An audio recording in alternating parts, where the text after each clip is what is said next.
Yeah, the Xin Zhao's the final ban for the side of Golden Guardians here in the first half. Gwen is that last ban for Dignitas. And Dig, what will that first pick be? The Ziggs locked in. We've been seeing this become more and more popular. I love it. It does so much for your team right now. It's flexible. It can go in multiple positions. There's so much AD threat in the game right now that if you don't snag away the Diana and you want to go double melee physical solo lanes, it becomes really awkward for your draft. And Ziggs becomes a bit of a savior for that because you can put it in the bot lane, you have your AP threat, you have your range, you have wave clear, you have all this stuff coming in, or you can still put it mid if you find a favorable matchup, but most likely going in the bot lane. And that's why Golden Guardians, of course, snaps up that Diana for themselves as well. Right. Got to make sure that you have the AP threat, you have the split damage profiles, and Sivir locked in for the Golden Guardians and Stixxay. Sivir of all champions. A little surprised to see it, given that there's not that much focus on Sivir generally in the current meta. There's not that many bans in the bot lane right now. Like Thresh Aphelios is still up that you would think, you know, I would expect Sivir to struggle into that. We'll have to see if they end up taking that. And you saw the stat pop up, 0% pick rate so far in summer. Just a blind call out. Nobody's playing it, so here we go. Golden Guardians think this is the answer. We'll see if it's right. The response from Dignitas is to get themselves the Alistar there for Aphromoo, hovering over that Kayn here that Akaadian played yesterday. We saw him pop off with the Blueser Kayn, the Conqueror, the Gore Drinker, the Blue Evolution. Very effective. Do they want to do it again? We'll have to see. It's a little early, it feels like, but I guess they're going to lock it in right now. I guess you're expecting a dive comp to be playing into, which Kayn can sometimes do quite well, and with all his mobilities, all the tools he has to kind of move around. And in melee lanes, you have an easier time grabbing those red ones. We talked about the power of the blue Kayn, but I feel like you end up with red Kayn a lot of the time right now.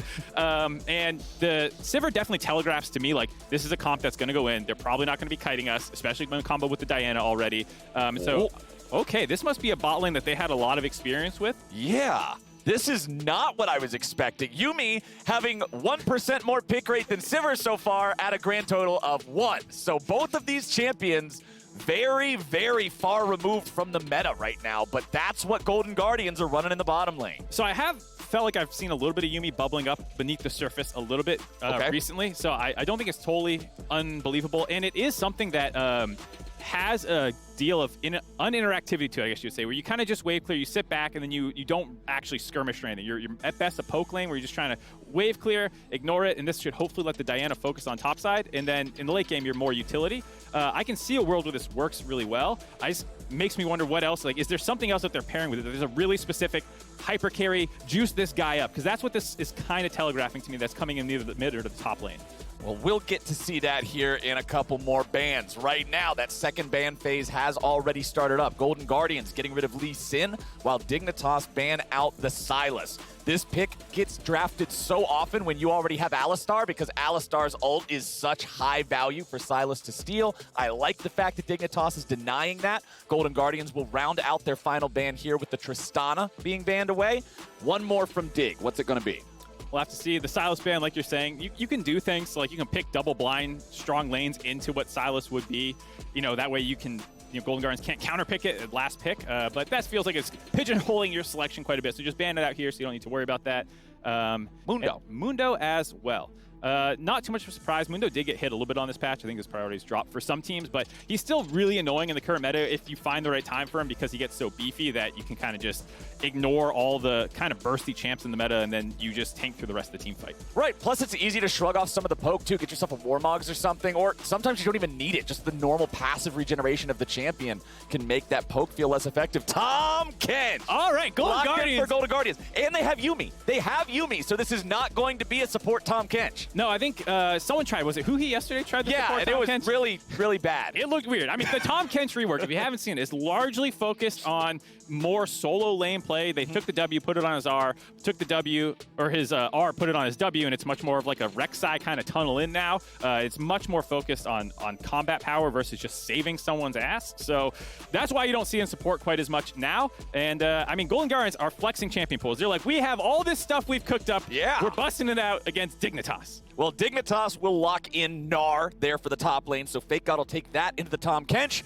And the final pick is the Akali here for Yusui. This is really interesting. I'm going to be curious exactly what the Tahm Kench can do into the Gnar. I feel like the it's something that not many people have a ton of experience playing against. And Gnar into TK, when TK was a top laner previously, was a really good matchup for Gnar because there was no way for Tahm Kench to get really on top of the Gnar unless he got a ton of stacks off and managed to get a stun. Now with the tunnel in, I wonder if it's still as good of a matchup. We'll have to see. They also took the Camille, so this might be a mid-lane Tahm Kench. Whoa, okay. So Camille top into the Gnar. They draft the Tahm Kench, bait you into thinking, okay, yeah, we'll take Gnar. Lane, we'll take Gnar into that. Then Golden Guardian switches it up. They're saying Tahm Kench is a big old meatball. He can play into Akali. That's fine.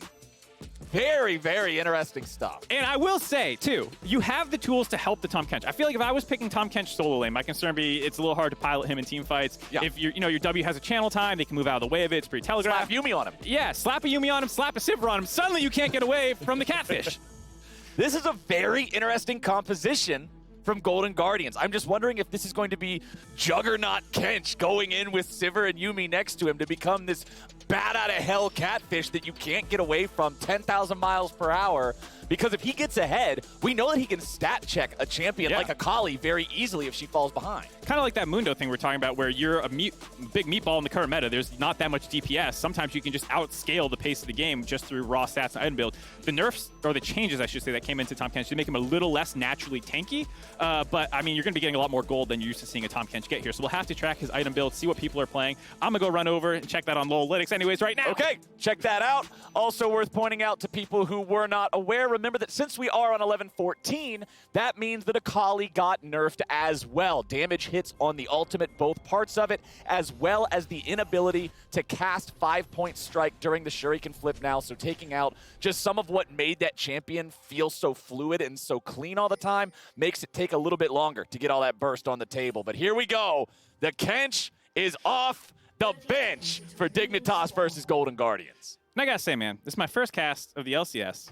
I've done some Academy, done some Collegiate. They couldn't just give me a standard team comp, could they? Nope. What the hell is this? They have to test me right out the gate. Did you watch LCS yesterday? Nothing is normal anymore. That's true. Got to stay fluid right now in the LCS. Anything could happen. Golden Guardians is on the rise ever since Licorice came in. We heard them talking about 3-1. Dignitas also has stabilized. They're staying above a 500 record right now after being in a little bit of free fall after the initial Dardoch Akaadian swap. So both these teams are struggling right now to stay in the playoff hunt. Golden Guardians is just outside of it because FlyQuest happened to go on a resurgence as well. So the whole table of the LCS is getting flipped upside down right now. And we are getting towards the end, right? Like, this is week 7. After we're done here, after we're done tomorrow, there's only going to be 6 games left to play for each team. So especially when you're going up against these other squads that feel like they're within striking distance, it means so much. So we'll keep an eye constantly on how AblazeOlive's mid lane Tahm Kench pick, it will work into this Akali. You can see right now, he's comfortable just stepping up, trying to zone Yusui away from the wave. Yep, so this is definitely the matchup to watch, seeing exactly how it works. I imagine this is pretty frustrating for melee champions to play into the Tahm Kench. Just being able to walk up, get the stacks on you. The Q also gives him a little bit more healing now when you land it on a champion. So the solo lane power of the Tahm Kench was actually buffed in a number of ways. A lot of it, you get a focus on the R and the W swap, but the Q change actually is pretty substantial as well.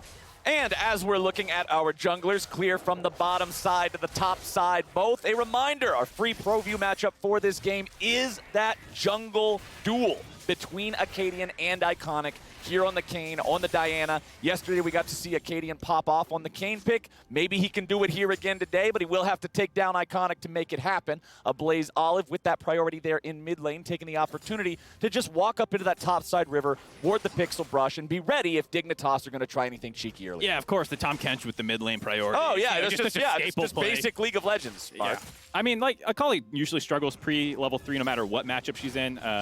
Just tries to focus on scaling, getting that all-in threat. You kind of hit on it already. It was some of the utility and top-end plays that were taken down, the ultimate damage getting dropped on the execution part, and then also the Q during the flip, not doable anymore. But that's like utility stuff. I still think Akali's pretty strong, and so overall, I think you can still make her work pretty easily.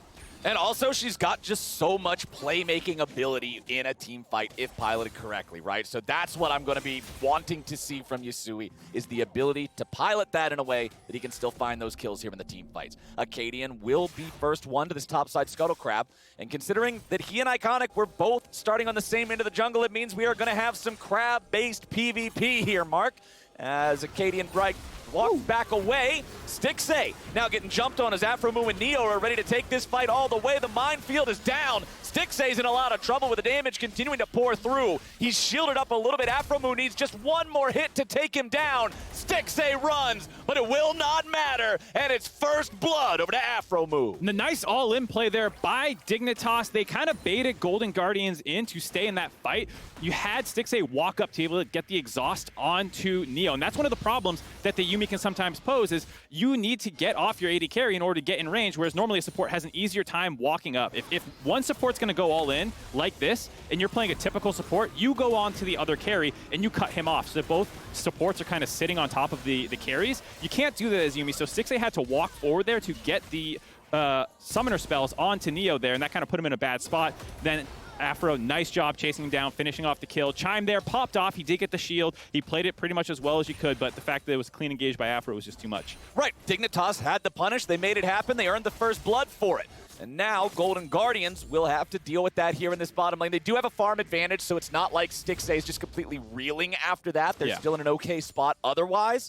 Back here in the mid lane, there comes your... Like I said, little telegraphed. There's a wave clear one. You know, you can do it on the back line. There you go.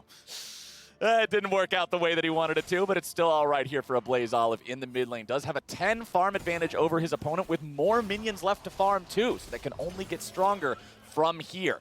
Down in the bottom lane, looking at the Sivir and the Yuumi again and how this looked to synergize during the draft phase with the Tahm Kench. That, to me, says AblazeOlive in particular cannot afford to fall behind if we have these champions that are drafted to make it so this pick can succeed. Yeah, and it's a really interesting draft where they're going to focus at different points in the game, because I feel like the bot lane wanted to be autonomous. You just leave them down there, let them push in, especially against this Dignitas bot lane. And you actually had Iconic clearing bot to top on his initial clear because you want to go up there, and your early focus during the laning phase for where you're actually going to make plays is in the top lane. It's playing around Licorice, actually. You want to get the Tahm Kench getting his pressure to go roam up to the top side, combo that with Camille's just insane all-in threat, and the Diana, you want to kill the Gnar when he's in mini form. And if things change too much in the bot lane, they start losing, that actually becomes a bit of a disaster for Golden Guardians' game plan. The first all-in, given that all the summoners were traded and they can TP back in the lane, not that bad, not the end of the world, but Golden Guardians do need to stabilize from here. One thing also worth noting, remember that Golden Guardians in the draft made Dignitas think that it was Tahm Kench top, they drafted the Gnar into, and then Golden Guardians switched up to pick the Camille into that matchup instead. But Licorice is currently down more than 2 waves of farm just 6 minutes into the game. So the top lane is not going great for them. No, and it's a bit of a struggle, especially, you know, he has TP Ignite going for the all-in threats. Once he hits 6, that's when I'm really going to be like, okay, did this draft strategy come together? Can they punish this? What does Kench bring to the table that Rise or TF could not? You want me to be honest? I'm not quite sure yet. I'm looking for it. Swag. Someone gave me the answer there. It gave the swag. Because yeah, I mean, it's the same idea as far as I can tell. And plus, your W is not the insane range that it was on your ultimate, so a little less global power. Okay. AblazeOlive wants to get away from Yusui here, trying to use the thick skin to stay alive. Oh, he gobbles him up. He's got the ulti. Akali turns into a snack, and AblazeOlive is hungry, baby. That's what you're getting that you don't get with TF or Rise, baby. You get to bait them into thinking they can finish you off. You get the thick skin. People aren't ready for the Devour. It's a much more offensively focused ability. You could always have done that in the past, but you now have extra ability in how you end up, you know, devouring them. And then he just spits them under turret, and plus the Tongue Lash also gives a % missing health heal now. So not only do you have this annoying thick skin shield that you have to deal with, they actually, these solo lane Tahm Kenches, can bait you in with some healing. So this is now the opposite of what I was talking about in the bottom. All right, Tahm Kench mechanics, baby. Here we go. Tahm Kench, here it is. Here it is. All right, he's going to start getting all in. He realizes a gank has come. He's going to use his W for an escape, and given that there's no CC, you can't interrupt that channel at all. Manages to get out. There's the shield. There's the Tongue Lash heal and spit back onto the turret. Able to finish off the Akali. Nice flash, too. Outplay the Kayn coming in there by Akaadian. So, all right, looking clean there for AblazeOlive. Yeah, and this is not the case as it was in the bottom lane where I said, okay, they might have died. Hold on, never mind. I don't even have time to talk about it. Dignitas is going in. Licorice is going up, and they'll still grab themselves the kill, but it's a 1-for-1. Still in favor here of Dignitas. They're the ones who got the assist money. They're the ones who have the wave crashing into the turret now with a lot of these minions bleeding out. It's still able to control the top side of the jungle here, too. You see the invade continuing onto the red buff. Want to get that away from Iconic. Iconic will continue trying to farm this up here. Dignitas watching, waiting. Going in now. AblazeOlive is here and ready to fight. TP's coming in now from both teams. Iconic is going to be taken low. Underneath the turret they go. Iconic will be the first one to die here in the fight with Licorice on the back line. Stuck in a 1v3, having to retreat now. AblazeOlive continues tanking. Yuumi ult comes through, and Licorice has the damage to get the kill into FakeGod. We've got ourselves a 1-for-1 in this extended fight. Lots of bodies from both sides, but everybody's going home. All right, gonna back out there. Not too much actually going in advantage either way there. Dignitas, the trade on the top side meant that there was no extra, CS advantage going for FakeGod. He actually dies again, a little frustrating, and it's gonna give Licorice a brief bit of respite here to start catching back up, because he is definitely in more trouble than you want to be when you took that counter pick. Don't want to be 30 CS down, 10 minutes. Not ideal. No, it's not. But the point that I've been trying to get to for the past 2 fights that we'll get to right after this, let's take another look at the replay. You go for that point here. anyways. So yeah, we're taking another look at the fight. Back in mid lane, Yusui feels pressure to make something happen here because his farm is also very bad compared to the Tahm Kench. AblazeOlive is up what I believe was about 4 waves when we were last looking at it. Oh, we're back now, fighting. We're not done yet again. Licorice is going in, looking for the kill onto Aphromoo, but the Alistar ulti is enough to keep him alive. FakeGod bounces back underneath this tier 1 turret here as well. 4 players from Golden Guardians, and AblazeOlive is the first one to go in. Oh, he just spits him right back out, and the Golden Guardians mid laners 2-0-1 on the Kench. All right, now, Golden Guardians make the roam up to the top side. You see some of that power that we were talking about they wanted to do to punish the mini-Gnar. They don't do it at the perfect time, though, because they didn't have mid-priority. They tried to go off in a different window there. That does give a lot of turret gold over to the side of Dignitas. Nice job getting the Herald down there as well. Chip it as low as they can. So we'll take a moment here. Okay. I think we're going to have some time. This is an insanely proactive game for there's so many talking points to go through, because one of the things that's nice about playing into Yuumi as a support is it usually gives you better timing windows, especially when you have a Ziggs bot lane. There's not much of a dive threat for Sivir Yuumi, and so I initially like that roam up to the top side by Aphromoo to find that opportunity onto Licorice that led to that whole top side invade. But Golden Guardians are pretty relentless because they had Yuumi and Stixxay roam up to that invade to try and stave it off. Once the waves reset, they actually just kept the Yuumi top side to force that dive again. So a nice bit of proactivity out of Golden Guardians, and now people are finally starting to go back to their lanes. It's finally starting to stabilize, and the gold lead is only 500 for Dignitas. Yeah, AblazeOlive here in the mid lane does have his Frostfire Gauntlet completed. This is the first mythic item online here in the game. Makes sense considering he's 2-0-1. Frostfire Gauntlet, I really like this choice. Gives him extra sticking power, makes him tanky, exactly what you would want to see. And now Golden Guardians, let's see what else they can find here in this game. The Yuumi currently attached to Iconic, so that means he'll have all that extra support potential for chasing, for locking down, or for disengaging if it's Dignitas looking to make a play yet again. Yeah, that's a nice thing. Sivir is relatively self-sufficient. I mean, if a bunch of people are jumping on her, Sivir can be in trouble because she's short range, but if you're the proactive team, if you're the ones making the plays, the Yuumi can kind of ditch her and just let her ult in, and the Yuumi can jump onto one of these frontlines members. Oh, speaking of jumping on, jumping in, Aphromoo tries to get away. Alistar ulti's not enough with that much damage pouring in, and AblazeOlive picks up number 3. Yeah, AblazeOlive is popping off. 20 CS lead in about 10 minutes here. Got 3 kills. I mean, this play, I'm so excited for AblazeOlive. He just keeps doing things in the LCS to catch your eye. Now it's with this unique Tahm Kench pick in the mid lane. He's popping off. And I mean, we were talking behind the scenes before this game started, before we jumped on the air here today, and you were telling me about some of the stats that AblazeOlive has, and a lot of them are actually pretty remarkable. Yeah, I think, because he's a North American player, because Golden Guardians started 10th place at this season with the carryover of the record, a lot of people kind of overlooked his performance. But in Summer Split, he's second in DPM, only behind Triple, who has a much smaller sample size. So realistically, first place. He's number 1 in kills. He's number 1 in damage per gold. He's 3rd in the league overall, only behind Danny and Tactical for kills. Like, he's popping off in almost every single thing. The only thing is he also leads mid laners in deaths. That's the one rub you can give on AblazeOlive right now, is he does die a lot. But I want that for a young player who's going to make a ton of plays and lead all mid laners in kills. Risk and reward together. That's what we're seeing. AblazeOlive jumping in, looking for the opportunity to go after FakeGod. He's already got 1 stack of acquired taste, but he won't get any more. Aphromoo blocks that second tongue lash from finding his top laner, and Dignitas stays okay. So this is the interesting part of the game, is trying to figure out exactly who's going to outscale who, because Tahm Kench, I feel like you normally, at least when I was looking at the builds online, a lot of people like going more armor as the second item. You kind of, feels like you're picking it into 1 damage type priority team comps, which are very prevalent like now with the melee solo laners, as we see these Ziggs execute on mid lane. Right now, there actually is a pretty good damage spread on Dignitas, 2 pretty significant physical threats in Akaadian and FakeGod, 2 pretty heavy magic damage threats in the bot side. So it makes it the itemization a little bit harder for AblazeOlive here. You can't just grab Anathema's chains for the Ziggs and kind of just stack armor, which is probably what you would want to do ideally. But, you know, it's still a pretty good position to be in, given that he's ahead of the pace of the game, like we were talking about, that the Tahm Kench wants to be. Right. And he can absorb some of this damage that's going to be coming his way. So taking stock of everything here, just about 14 minutes into the game, so not a whole lot more time for those turret plates to provide any extra value here for either team.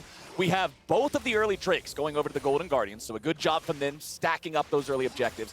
But Dignitas did respond, as you mentioned, by using the pushing power of the Ziggs to execute that mid lane turret with the plates still standing. Doesn't matter. Execution threshold doesn't care about plates. It doesn't impact it at all. So very, very easy for Neo to pick that up, and that means Dignitas is 1,500 gold ahead. And in the map state-wise, strategically, it's really nice to break that mid lane turret early against Sivir. She is so annoying in 1-3-1 setups, in these kind of like more macro-focused games, where she just gets to wave clear and get first shove and move around the map. And what you want to do is kill her, but if the turret's still up, it's a little hard to get behind her. There's so many more flanking windows because Ziggs was able to execute that turret. And you can see there, FakeGod taking a little bit of a chunk of damage from the single tongue lash. What the hell is this thing? Coming out of mid lane and messing up my lane. He threw like 4 boomerangs at him and then got hit with 1 tongue, and it traded back the entirety of the damage. The Kench is nothing to mess with, clearly, as AblazeOlive just continues to look pretty comfortable here in this 1v1 matchup in the top side. You can see he's ready to push it forward even further. Okay, tongue misses, so now FakeGod feels a little bit more comfortable for a moment. Iconic is up here. We know that Akaadian is also around this part of the map, but he's currently backing. Think he wants to go back. Yeah, completing the Gorge Drinker, getting that purchase, very big, very important. Also has that tier about halfway stacked up to the Mermana. Yep, just playing a little bit of defense there. Recall near the top lane in case that dive did come through, but FakeGod was healthy enough that Golden Guardians are just using their pressure right now to get some control in the top lane and make FakeGod nervous. Yeah. And also worth pointing out, Akaadian's still not evolved unless he evolved on that current back. I don't believe he did.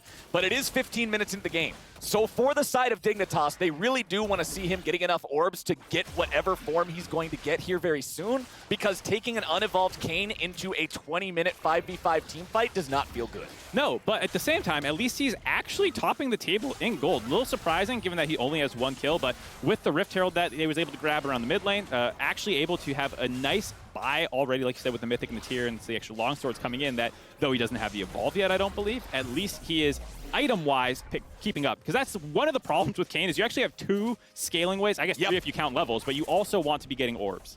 You've got to make sure you're getting that form ASAP. So where is Dignitas going to focus to get it? Down here in the bottom lane, Yusui's the one who will be taking solo credit on killing off this turret. That is the 2nd turret Dignitas has killed this game. 2,500 gold lead, 16 minutes in. Pretty good stuff, Mark.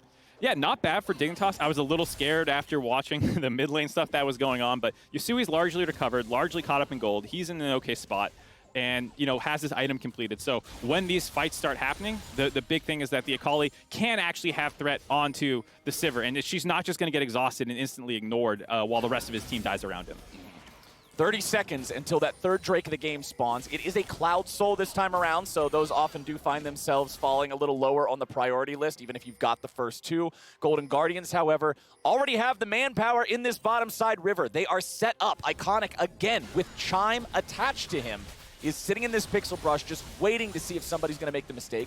Rotating back over to the mid lane side brush now to clear out some of the vision and create a safe path for Stixxay to join up here in the bottom river before the Drake. Yeah, it looks like Dignitas want to contest. There's half a mind, like you said, given that it's Cloud Drake, to just go topside and finish off the last outer turret, but they're actually moving into the river to try and stop this Drake stacking now. Both top laners have their teleports ready to join this as well. We'll see who decides to go first on that one.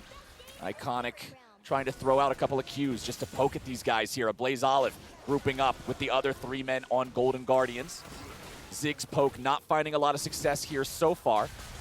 Good wards. Continues to be slowly whittled down. Okay, teleports are coming in. We're already starting off. AblazeOlive's going to be your target. Dignitas looking to put the focus on the mid laner from the Golden Guardians. Aphromoo's buying the aggro here as Iconic gets hit by the Ziggs bomb. Nearly taken out, but nearly's not enough. FakeGod goes back in, but a nice stopwatch is able to keep the Golden Guardians jungler alive. Akaadian goes right back in and picks him up, and that's going to be a big one. But he will die himself as the trade. AblazeOlive's going right back into the fight. Yusui's going back over the wall. AblazeOlive, he is going in. How How many licks to the center of an Afro pop? The world may never know. 2 left alive on the side of Dignitas, and Golden Guardians will take the fight. Really scrappy fight there. It was 2 halves, one on one side in the top part of the river, one the bot half. We'll get into look at it in a replay, but the important thing is Golden Guardians win the fight 3 for 2, grab the dragon, keep the stacking going, and they also didn't have to lose their top turret for that to happen. So they're pretty happy with how that made out. Still a little bit down in gold, but all things considered, going good. The thing is, there's so many threats to keep track of in this game. You know, you have Yusui going in initially, getting the threat onto AblazeOlive. Licorice is on the backside. He TP'd in there, so Yusui retargets onto him, chunks Licorice out. Feels like it's going well, considering FakeGod was also getting iconic low, but they had such a hard time on Dignitas finishing anyone off, and then they get into this awkward position of trying to go over the wall to finish people off. One at a time, Yusui takes that in, does get the kill, but dies for it, and AblazeOlive, despite being the initial target that they went on, never died. And this is the kind of tricky thing about the Tahm Kench. He's so tanky, and he just wants you to jump on him initially. You blow a bunch of cooldowns on him, and he just kind of heals through it. You're playing his game at that point. You are playing the League of Legends he wants you to play. Damage dealt in the last team fight. The name of the game is Yusui versus Stixxay, the only 2 with over 3,000 damage. Yeah, and I think it's funny, we talked all about the melees. Hold on here. Trouble for Ablaze. Dignitas going after the Tahm Kench yet again. This time, they should have all the firepower they need. 1v4, I don't care how tanky you are, you ain't getting out. And the money goes over to Yusui. Yep, gonna lose their mid lane turret for how many people they committed up there to get that kill onto AblazeOlive, but I believe that was a nice shutdown, able to grab some gold there and finish off that turret. So not the worst trade in the world for Dignitas there. I think you're pretty happy about it. And like I was saying, the Sivir doing the most damage in that team fight is classic Sivir. You know, we're talking about all these melee assassins. Look at the Tahm Kench doing all this crazy stuff, and then in the meantime, just ricochets bouncing through all the melees, and then you're topping the DPS charts. Right, when the only ranged champion on the enemy team is the Ziggs, because usually you want Mega Gnar in the team fight. Exactly. The boomerang ricochets are just exactly where they need to be. So much damage potential here in these team fights, as we've still got about a 2,000 gold lead for the side of Dignitas, despite being down 2 kills. Serpent's Fang done here for Akaadian. The item does give a very high amount of base lethality, and when you're up against a team like this that has so much shielding, the thick skin from the Kench, the passive from Camille, Diana's shield, Yuumi's shields, the value on this item is very high. Yeah, I think it's an interesting buy and pretty smart into the Tahm Kench. You know, because he survives on baiting a bunch of damage, getting this fat shield, tongue lashing to get his % missing health heal, and on top of the just inherently tanky itemization and stats that he has, becomes very hard to kill. Yeah. This will do a ton of damage in effective HP. You might not see it on those damage meters, but it will really contribute to punching through AblazeOlive. That said, he probably still shouldn't be your primary target. You still want to get the Sivers to stop all those ricochets and things from happening. That is the most important person still for Dignitas to kill in these team fights. So let me ask you this, Mark, because we've got the 4th Drake of the game will be spawning here in a little bit over 2 minutes. Golden Guardians are currently 3-0 on these. If you're Dignitas, do you just let them have that Cloud Soul to get the Elder Drake on the table and have something that's worth fighting over for you? Or do you try to contest this? I would say no. Okay. I don't think Dignitas have a snowballing, focused side lane threat. I don't think Dignitas split push their way to victory. I think they team fight their way through. And so you want to contest them on these objectives, because that's where you're going to get these nice 5v5s. That's where you're going to find these flanks to try and blow up Stixxay the easiest. And so I think you do want to contest them, not because Cloud Soul is inherently this terrifying thing, but because there's not really a better alternative that Dignitas is playing for. Yeah, Yusui getting more farm and a turret would be great for just getting him damage items, but you want the Akali to be strong so she can kill people. She's not going to, you don't want her strong so she can murk turrets. A fair enough point, my friend. AblazeOlive working on this top lane tier 1. This will now be the 3rd turret of the game for the Golden Guardians. So now we have that turret count tied up. All 3 outers destroyed by both sides, so that means a more open map. That means more opportunity to move forward, set down some wards, get some vision, try to make some aggressive plays. Yeah, I think we'll keep seeing aggressive plays. A lot of, like we said, short-range champions, and a lot of playmaking tools. The flanks by Alistar, the flanks by Gnar. You have the Tahm Kench being able to jump in from range. Camille has 2,000 range engages with hookshot ultimate. So there's, if anyone's ever out of position, there's so many tools for both teams to punish that player, especially given that Ziggs and Sivir are relatively punishable. And that's my favorite kind of League of Legends to watch. What, killing squishy people in the backline? That and being able to do it when you want to do it. I love comps that have multiple pick and or engage mechanisms. And right now, the Golden Guardians are trying to make the moves happen here. Akaadian tries to get back out over the wall. He goes through the wall. AblazeOlive wants to go after him, but it's Aphromoo who's now the target. Licorice comes right back in to find a bit more damage. Afro's tanking up as much as he can, but hey, Camille's got a Cho'Gath ulti on the queue. See ya! Absolutely deletes Aphromoo there. And this is what we were talking about. Slightly out of position for Akaadian, greeting for the Gromp, which is where that fight started. So much engaged on the side of Golden Guardians, were able to chase him down and lead to that kill. Aphromoo giving up his life so that Akaadian could get out. And that's the problem with Cloud Drake spawning. Okay, 4v5 for Dignitas. If they want to stop this Soul, they've got to find a way to get the advantage here. Akaadian below half HP, does not have a flash. Tries to run over the wall, Ziggs bomb comes down. Dragon's gonna be slain by Golden Guardians as they try to find a little bit more, and Akaadian will be that little bit. Not ready for the Flash Devour. Yeah, Licorice coming in there, grabbing his 4th kill of the game, 4-1-3 on the Camille. Yes, his farm is bad. He's 50 down compared to his opponent. Doesn't matter when you're putting up the kill numbers in the fights. I wasn't even thinking about Flash Devour as a tool for denying enemy junglers, but in competitive play, that's actually super useful that you have this fat tank in the mid lane who just runs forward, eats the other guy, so uncontested smites. And now they're going after the Baron. Dignitas without a jungler for 10 seconds. There is no 50-50. Licorice dealing with Yusui. Yusui's trying to fight an enemy player with a Yuumi attached. It's not going to work out that well for him, so they take him down. But it does buy Dignitas enough time to force Golden Guardians off the Baron. Yeah, end of the day, it's unfortunate that more people die for Dignitas, more Golden Guardians' hands, but what you wanted to do, you denied the Baron, you chunked Stixxay low enough, he didn't feel comfortable with Ziggs still being alive, really getting pinned up inside the pit, so Dignitas stave off the Baron attempt. They are still losing control of this game. Golden Guardians have clawed ahead, grabbed the gold lead, grabbed the Cloud Soul. They're feeling very good, but it's not over yet. So many of these fights can flip just as soon as one person mispositions.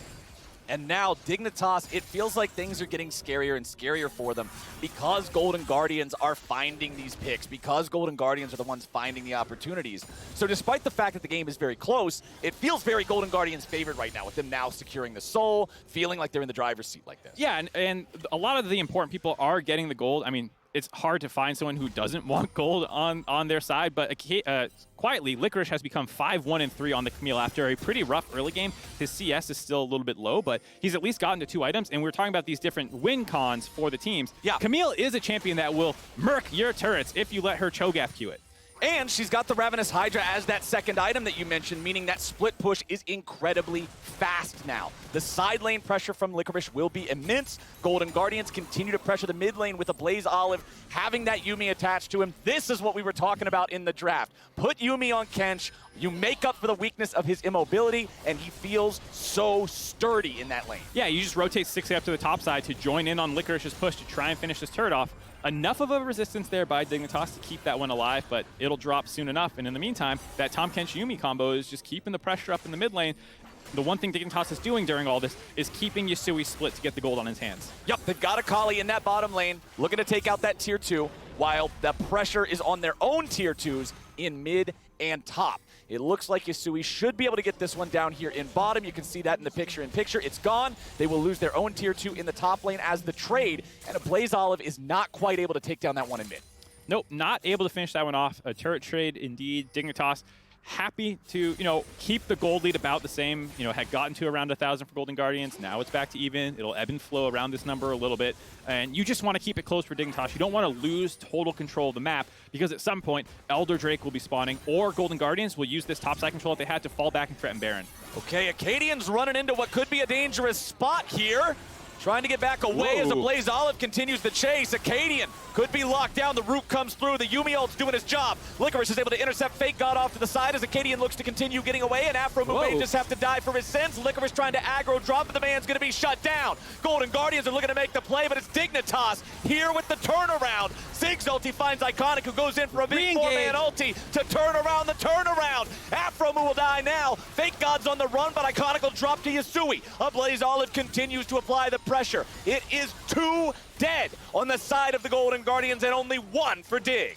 It is just trading baits on how you think someone can be finished off. Akaadian went in there, got really low, looked like he was in a ton of trouble, especially after Chime hopped in on top of him. Hold on, they're going for the dive. Okay, that's what I love from this new Tahm Kench. After you have the W maxed out for that maximum range, he just jumps in over and over and over again, and you gotta respect him. Yeah, it's a nice, kind of threat so that your Sivir can walk up and finish off the turret. Because he's so tanky, you're not really worried about diving. You just put that little circle in the ground, everyone backs away, Sivir walks up, finishes off the turret. And in that team fight, to go back to that, what we were talking about, it was just so difficult for either team to really finish anyone off. Akaadian here isn't sure if they're on Baron, and so he wants to kind of ignore all these people, be like, they might be like 2 or 3 manning the Baron, they think Sivir might be in there. He realizes they're not, he thinks he's in trouble, but this is the power of Ziggs. Just disengages so well. You have to run through the minefield, you have to try and get over the satchel charge. Licorice is trying to run through FakeGod to finish him off, but he ends up just giving a target for Kayn to kill. And now that they got that first kill, suddenly Yusui's like, oh, this is my moment. 4v5, let's go in here. And he tries to finish people off, but a really nice re-engage there by Iconic.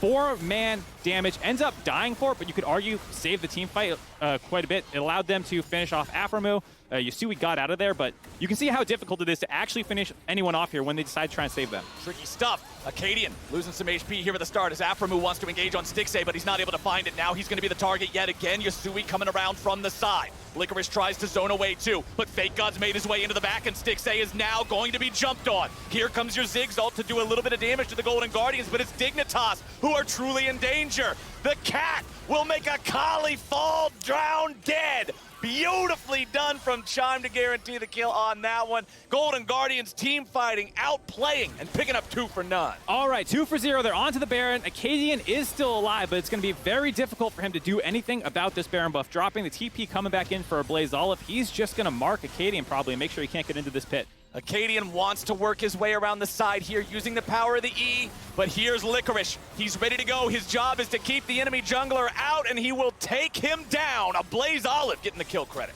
Golden Guardians are closing in on their 4th win with Licorice. Slowly getting control of this game, got the Baron buff. They're going to grab the Elder as well to set up a final push. Getting the Baron on and the Elder back-to-back, having those buffs overlap as much as possible feels great for this team. They're going to have a solid 2 minutes with both of these to do whatever they want. Yep, resetting now, picking up those items after all that fighting and global gold that they'll get from the objectives, and hopefully getting a look at that team fight because you called out the Yuumi. And normally I hate Yuumi, and I don't think she's that cool. But that was actually a really great ult by Chime that we'll see in a minute here. It starts out with, once again, just Golden Guardians having really nice reactions to the engages there. You're not sure if the flash is up maybe for Dignitas, and a really nice flash by Stixxay baits Aphro in. And it kind of forces Dignitas to collapse. He's like, okay, Aphro can't get out, so we need to join him in there. But this angle was so good by Chime to land on all 3 frontline diving members, actually get all of them locked down so that the rest of the team could collapse on them, finish them all off, and then turn back onto the Baron. And then having that final shot just to make sure Akali can't get away with an extra Shuriken flip or something. They were ready to go. Akaadian knew he had to try to do something in this moment to get in there, but Golden Guardians, with their due diligence, doing their homework, getting it done, keeping them away. Let's do it. Golden Guardians reshaping the whole meta right now? Exactly. I mean, this is the new Tahm Kench in a solo. I don't count that game that we saw yesterday. That was not... That was support Tahm Kench. I don't know who he got reworked. That's not the Kench that I want off the bench. And the Sivir and the Yuumi doing plenty of work here, too. Aphromoo now your target. Stuck in a Hextech ultimatum. Oh, the Elder Dragon killing people never gets old. Yeah, nice execute there by that giant dragon mouth laser. Finishes off through the damage reduction of Aphromoo, and now without him, kind of the best engage tool that they have, Dignitas are in a tough spot. Okay, bottom lane inhibitor down, mid lane inhibitor down, enemy support also down. AblazeOlive into the back line to zone away 2 of the players from Dignitas, while Akaadian and Yusui try to fight the remaining players of the Golden Guardians. Yusui's able to grab 2, trying to make this defense, but Stixxay with a kill onto Akaadian before he drops an Iconic will be the one to finish Yusui off. It is now a 3 versus 2 in the Dignitas base. Neo and FakeGod trying to defend. Aphromoo now respawn to allow this defense to go even further. Licorice goes home, TP's right back in, they're ready to continue, and can they get the kills? Second Nexus turret's gonna die, and Neo goes with it. Nexus now under fire. Golden Guardians looking for the win. Dignitas with not enough damage, not enough health, not enough men left to defend this one. And Golden Guardians take the win. 32 minutes.